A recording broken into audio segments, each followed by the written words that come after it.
there is a lot to think about in regards to the whole tiny house eco-village thing, and it does sort of stretch your brain and heart a little bit, I think. Our next guest is Richard Henry Whitehurst. He's actually from the Overview Institute of Australia, and Richard is actually going to give us a bit of a presentation today which has been really quite significant in the lives of many people around the world, and it's just called the Overview Effect. And it's based on the whole idea that many astronauts, when asked and questioned and interviewed after they've returned to Earth, there's something that's fundamentally changed in them from their experience of being in outer space. So Richard's actually looking into that, and one of the things I love about this, if you can come on up, Richard, as I just do this last little bit, is I like that on Richard's little bio, he actually says that he's a possibillian, which I thought's a pretty good word, and he's a planetary contextualist, which that is just hard to say, so I like that, Richard. So it's really good having you here this morning, and I'm really looking forward to hearing what you are going to share with us. Can you welcome Richard? Thank you.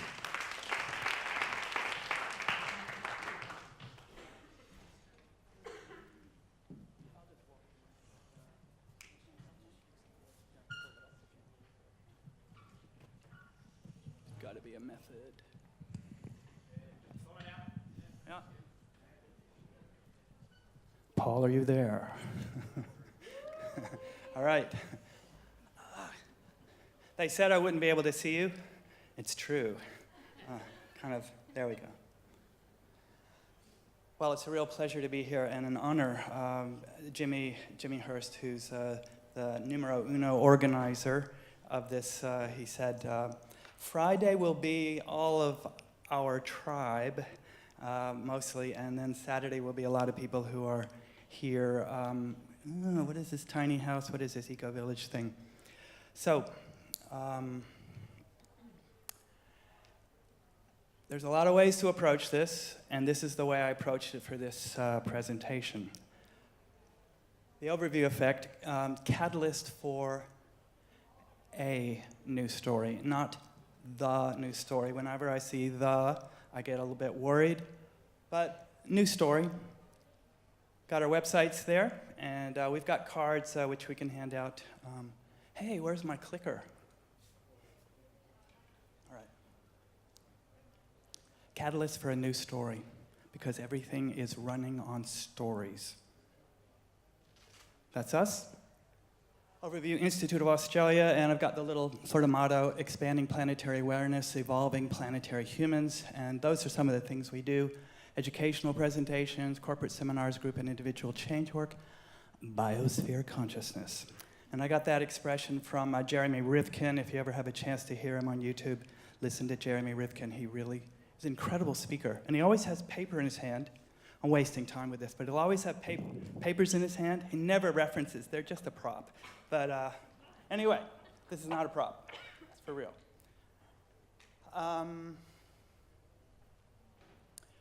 My wife, Lynn, and we go out into nature as often as we can. We have a couple of special places on the coast. We're not sharing where they are exactly, but that place where she is, some of you would recognize that tea tree. But we have conversations. They're very animated and often very interesting and philosophical. And we're asking ourselves, we have this talk coming up, what would be a good example in nature to illustrate something of the overview effect?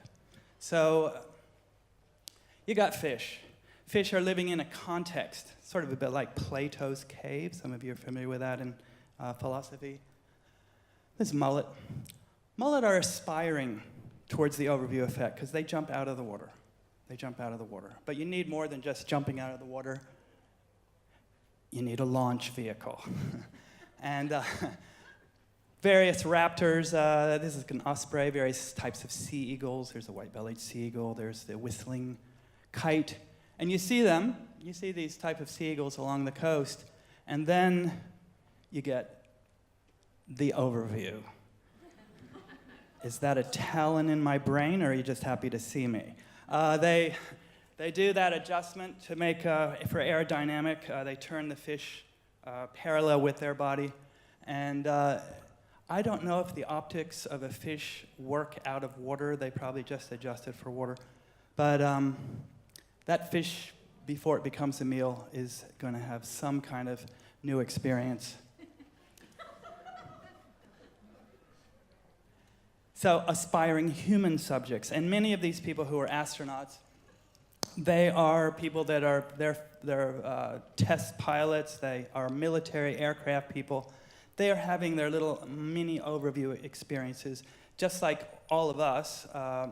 Probably mostly high 90 percentile have been in airplanes, commercial airplanes. And the term overview effect came from such an experience. I don't know. How many of you, if you're flying on a flight, it's in the daytime and there's stuff to see out the window, you're not just crossing the Pacific, but you can actually look out the window, and how many of you will say, give me the window seat. Give me some hands. That's what I'm talking about. Yeah. Why? Because it's freaking amazing. It's amazing. But you see people reading the newspapers or something, and yeah, that's something you can do. But really, people climb Mount Everest and other huge peaks to just kind of get this sense of overview. So anyway, aspiring human subjects, many of them pilots, launch vehicle.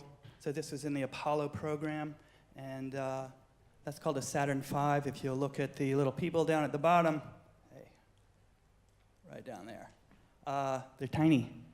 35-story office building. That's how big that thing is. And if I have any regrets in my life, it was the summer of '69. I was 16, and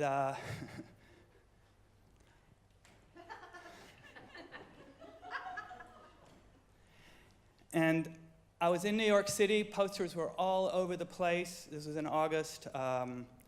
Woodstock. And I was with my two other friends, Bill and Robbie, Volkswagen Combi van, and we had Montauk Point with beautiful waves, or we had Woodstock, big festival with lots of people. We said, let's go surfing. But I could have gone to Woodstock, and I could have seen this thing get launched, which would have been in July earlier that year. But I didn't. So I kind of regret that, not the Woodstock part. And then, this is what you get. This is what you get. Overview. Now, this is the image that is, in the history of photography, considered the most famous photograph ever taken. It's been reproduced more times. It's had a much greater impact than just about any other image that's been taken by human beings, photographically speaking. I find it's amusing, for our little example here, that the name of the spacecraft was Houston, the Eagle has landed. They called the spacecraft the Eagle, so that kind of works pretty nice for what I'm talking about. Considered to have kick-started the environmental movement. Right? Those of you who are familiar with the Whole Earth catalog, it was right on the cover. I saw that, I was like, wow. Eased global conflicts and fostered peace efforts. It directly impacted all kinds of things, and also brought awareness, focus, and energy to humanitarian activities. Now, does anyone see any borders up there? That's at 385,000 kilometers. Anyone see borders? No, you don't see borders. You see contrast. You see contrast of blues and whites. You see the edge of the earth and the blackness of space. The reason you don't see stars, that has to do with camera optics. Because they say there are more stars. It's more like black points of light and stars rather than white points of light and black when you're an astronaut. Come on. Closer up. Who can say what that landmass is? Speak up and be bold. Come on. Looks like Florida. That's right. Looks like Florida. And that's where I went to school. I went to school in Fort Lauderdale, Florida. I went to University of Florida in Gainesville. And Bahama Islands over here. All that's Bahamas. Over here, all Cuba. Do we see any borders? No. But on a map, human-made map, there are borders. They draw counties, states, Florida State, border up here, Georgia. Closer still. Who knows what that is? Look and think. Lots of white. But you're way up in outer space, hundreds of kilometers above the planet. What could that be? Rivers. Rivers here coming out. Plains. This is Tibet. What is it? What's all that white? Himalayan mountains. Highest mountains in the world. Look at it from this perspective. It's like almost nothing. It's just white blotchiness. Do we see any borders? No borders. Astronaut Nicole Stott, the only border that matters is the dark blue one that surrounds the planet, that blankets our planet. And there it is. That's it right there. And this is German astronaut Ulf Merbold, and he says, "For the first time in my life, I saw the horizon as a curved line. It was accentuated by a thin seam of dark blue light, our atmosphere. Obviously, this was not the ocean of air. I'd been told it was so many times in my life. I was terrified by its fragile appearance." Think about that.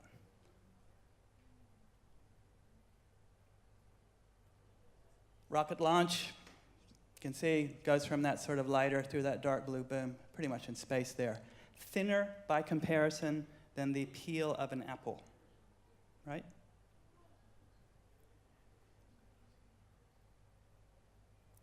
So most of us have been at cruising altitude in commercial jet aircraft. This is taken with a gigantic telephoto lens.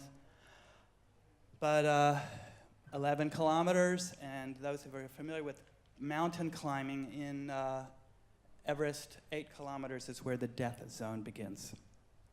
Right. And you know there's over 250 dead bodies on Mount Everest? That's just like, I don't know, something not right about that. And here's a U-2 spy plane, 22-kilometer cruising height. And I think this picture, whoops, that's the wrong. That one right there, that is a commercial jetliner at 11 kilometers looking down from 22 kilometers. So that's a process of extrapolation for us, because that means if you're on the ground and you're looking up, you see a tiny, it's at cruising altitude, commercial airliner, you can just extrapolate. One more of those, and you're pretty much in space. You must have oxygen, you have to, yeah, so that's this U-2 spy plane. So the planetary overview awakens a new story within humanity. One of the things I love about it is that it's not, it doesn't require any belief. You don't have to believe anything, and it gets you. It gets you. You can believe anything, but I just say, yeah, believe that, that's fine. But put it into this new context, because this is a recontextualizing of our presence on the planet. Because you know how it is. We've got our lives, we've got busy lives, you know. We're doing all these things, and we just forget. You know, and I'm focused on this stuff a lot, and I still have to kind of make an effort to get it. Awakens a new story within humanity. Thomas Berry, cultural historian, he was big on stories. It's all a question of story. We are in trouble just now because we do not have a good story. We're in between stories. We have not learned the new story, right? Now, he and his buddy Brian Swim, who's a cosmologist, mathematician, I like a lot of what they say. They're backing up with Teilhard de Chardin. But they talk about the new story, and that's the Big Bang and evolution. And that's fine. But those stories probably will not exist in 200 years from now if, say, our scientific enterprise continues. But definitely the idea of a new story. And this is Joseph Campbell. Some of you are familiar with Joseph Campbell. He was the famous mythologist who studied world myth, and he said this might be the symbol really for the new mythology. The new mythology, it's planetary. It's a planetary situation where, from a, say, psychological perspective, myth is a special type of story applied toward some purpose. So what would the purpose of this myth be? Any ideas? Just blurt it out. Okay, what was? Love the earth, yes. Yeah, that's great. We're all connected. It just kind of comes out of it. It's like, duh. Anything else? Any other elements of a new story? Just one, yeah. It's a unity situation. Joseph Campbell's the guy who said, follow your bliss. So many of you have heard that expression. But also you have to follow your blisters, and so that's part of the process. That's my other work, helping people with their blisters.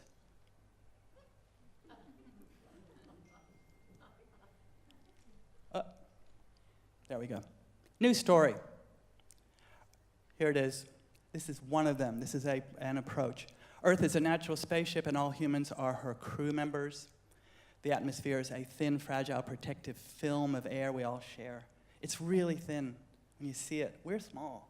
But when you really see it from a distance, it's scary. Life support systems are vulnerable, precious, and must be protected. Our sacred service now is regenerating the biosphere.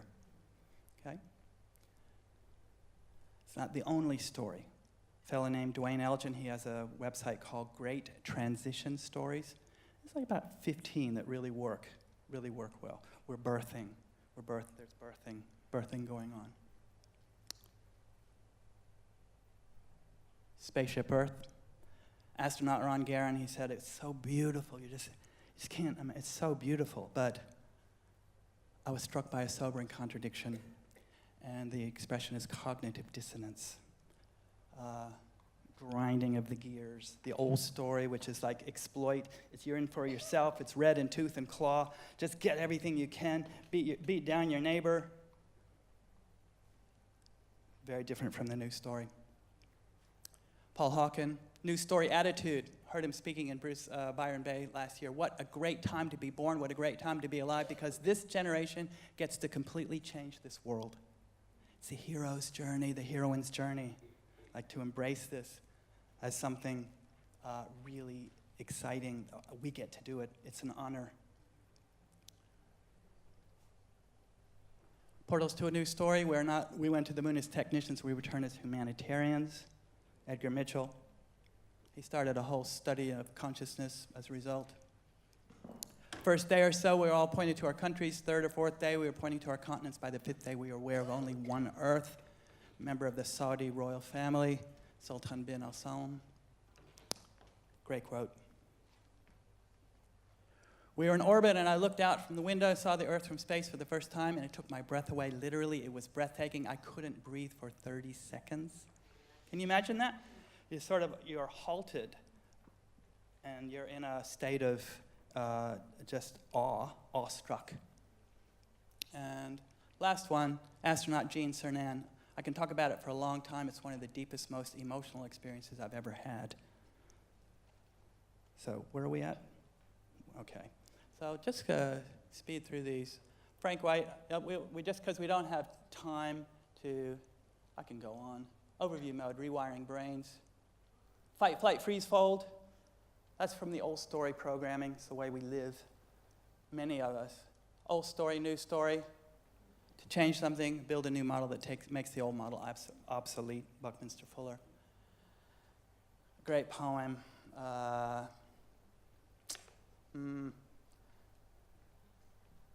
This might hurt a bit. How many Earths would it take if everyone lived the way we live in Australia? We're at the top of the list here. That's dreadful. 5.4 Earths ahead of America. I'm only one, but I am one. I can't do everything, but I can do something, and I will not let what I cannot do interfere with what I can do. New story quote. New story image, science and indigenous wisdom. The understanding of science, Albert Einstein, indigenous wisdom. We're the ones we've been waiting for. It's a matter of personal resonance, just moving through this very quickly. Be the change you wish to see in the world. We've all heard that. Most of us have heard it. It's a matter of our personal resonance. Okay, so this is the astronauts. This is about 5 minutes, and they're just talking about the overview effect. And it is mostly time-lapse, so it's running very fast. So, Paul, roll it.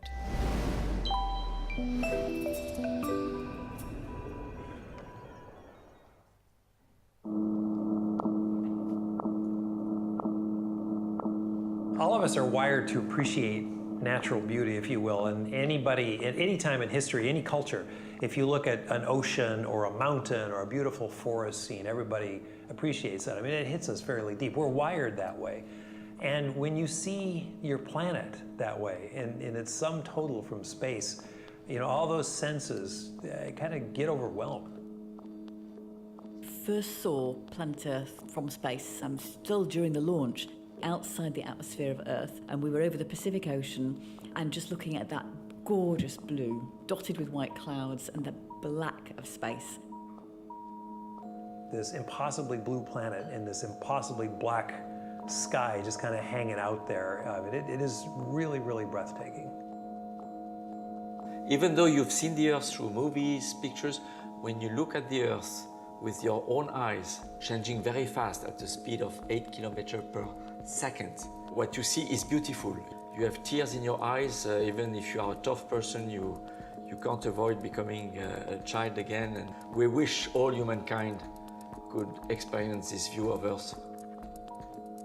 It is this perpetual, dynamic picture show that again, you never get tired. Even 6 months into the flight, if you pass by a window, it's like a magnet that draws you to it. You want to pick up a camera and take pictures of it.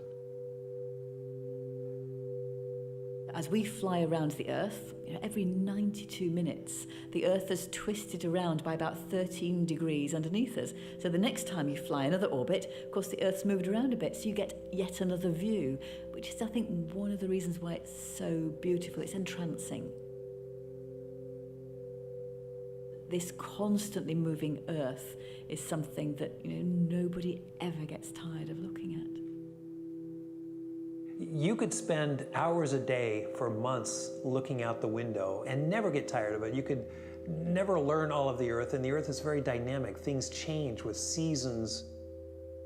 There's always lightning storms going on somewhere on the Earth at night, and you can never fail to see these lightning flashes.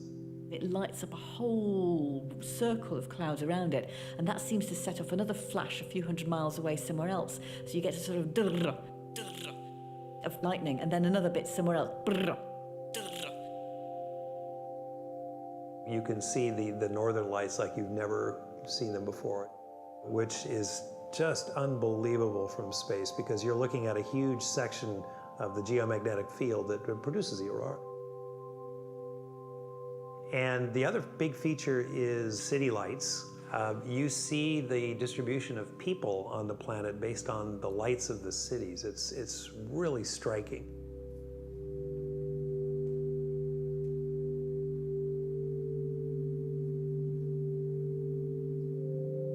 We're only a couple hundred miles away. We're circling the planet, but just that change in perception, just your ability to step back that far, I think it prioritizes how you feel about the planet.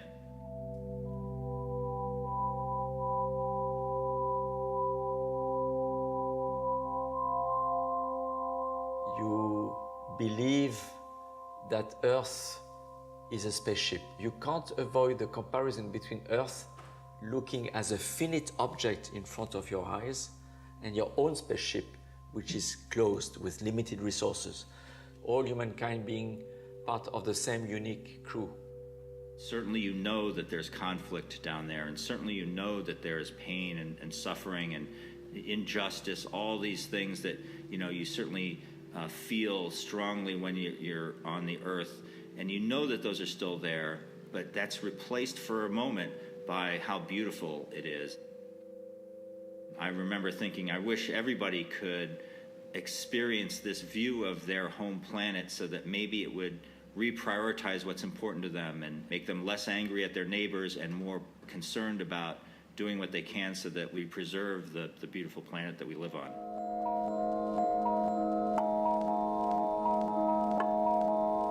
You look at that vastness of infinite stars, and I think that's when you start to realize how insignificant not just you as an individual are, but how insignificant the Earth is, how insignificant the whole human race actually is.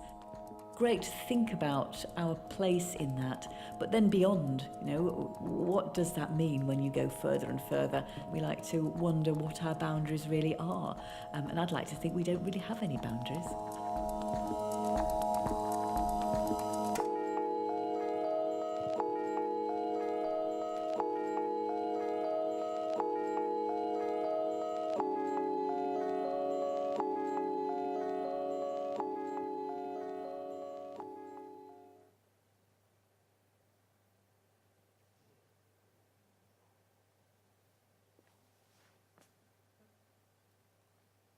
All right, we're going to do a little meditation. This is less than 5 minutes. It will engage your imagination. And Einstein, new story quote, imagination is more important than knowledge. And it will engage your imagination through a powerful type of question, a hypothetical question. Obviously, the experience of riding that wave is not the same as looking at a picture of it. But through your imagination, you can kind of approach it somewhat. So, when you do this, there's no right or wrong. You're not going to get graded. Just kind of just let things pop into your conscious awareness and feel into your body.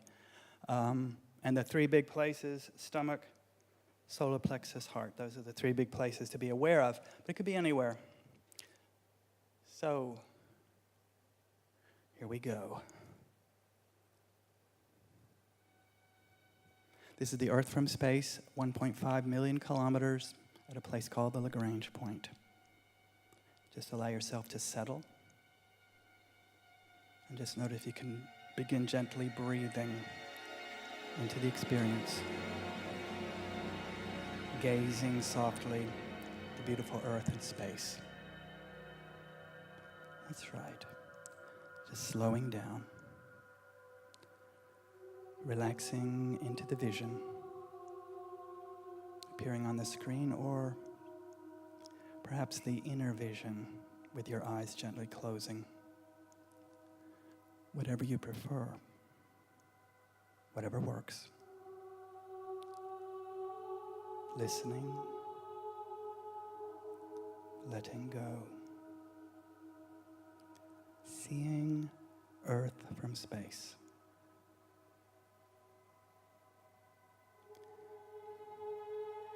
Imagining the reality. Earth slowly turning in space. So very fragile. Drifting in the abyss. So very, very beautiful.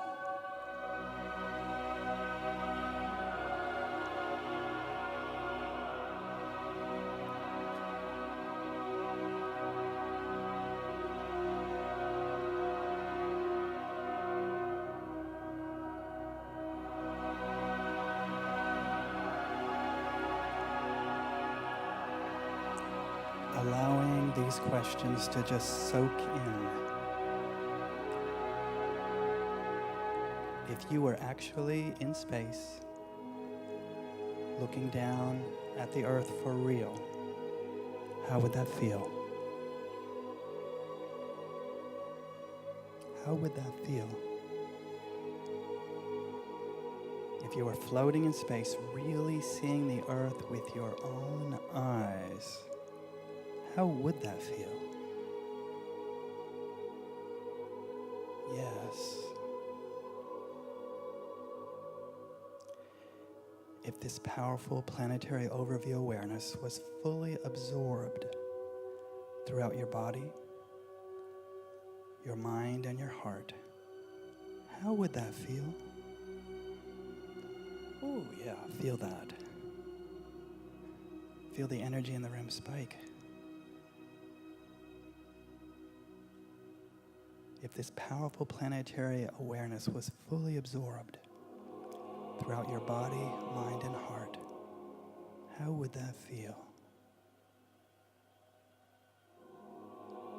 You're above the Earth looking down. How does that feel?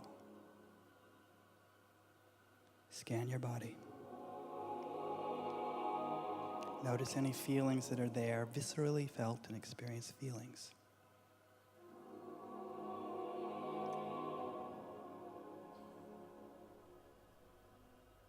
And for those of you who are feeling something,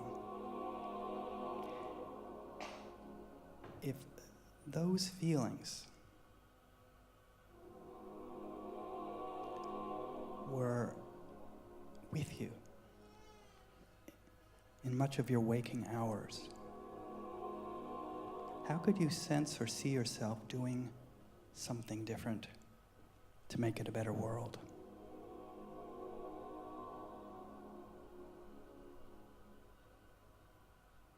Remaining open. Receiving.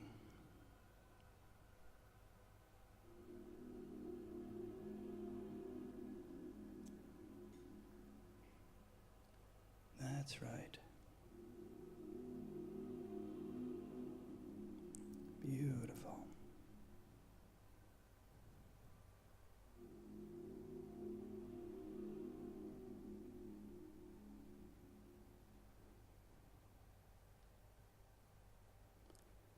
Okay. Noticing and keeping all the good feelings that you might have. Some of you may, I didn't feel anything. Some might, oh man, I felt a lot. I felt the room spike at a moment there. But just ease back right now. Ease back into the room. And let the lights do whatever they do. Gently returning back to your normal, complete waking awareness. Eyes open. Awake, alert, relaxed, fully present, feeling good. All right. Who felt something? Hands, give me some hands. Who felt something? Yeah. Did anyone notice the energy spike in the room? There was a moment there, it's like, whoo, yeah. For those of you who raised your hands, or even if you didn't raise your hand but you felt something, I don't want to raise my hand. Scaling the experience from 1 to 10, where 1 is very low intensity and 10 is like maximum intensity. Go ahead, if you would, be bold, be brave, and call out the intensity. Just give me a number. 1's hardly anything, 10 is maxed out. What you got? 7, 8, yeah. Others?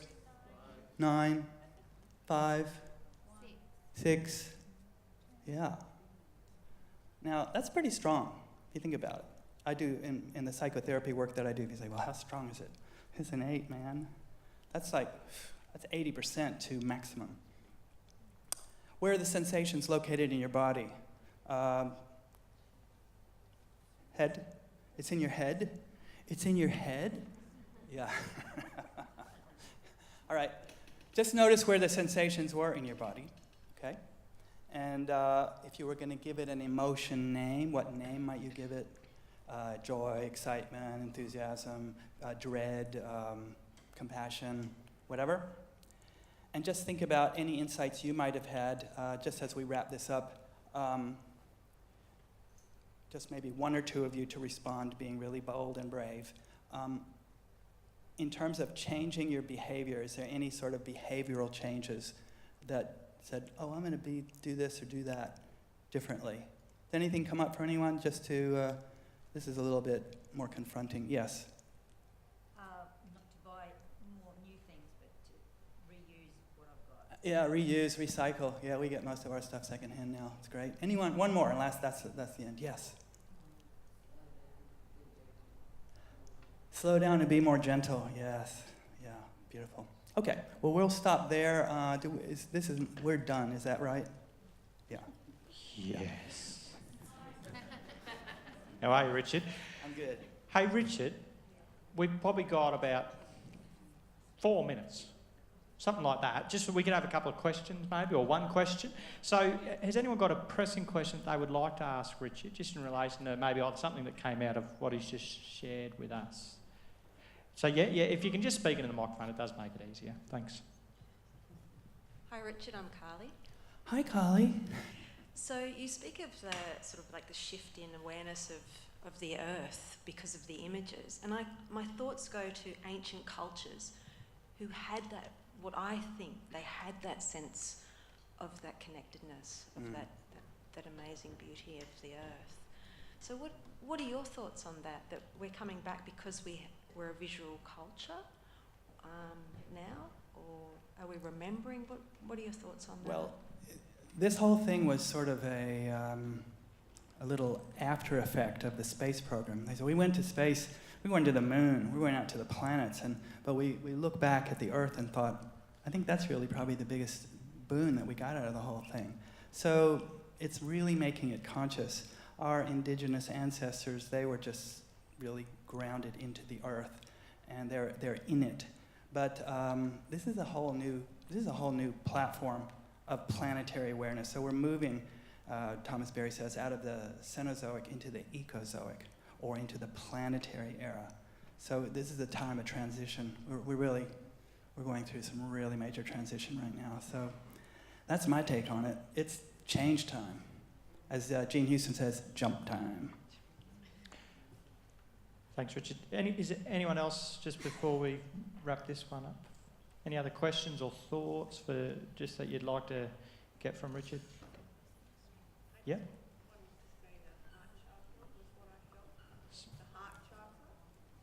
Can you hear that? No. Heart chakra? Yeah. Yes, yes.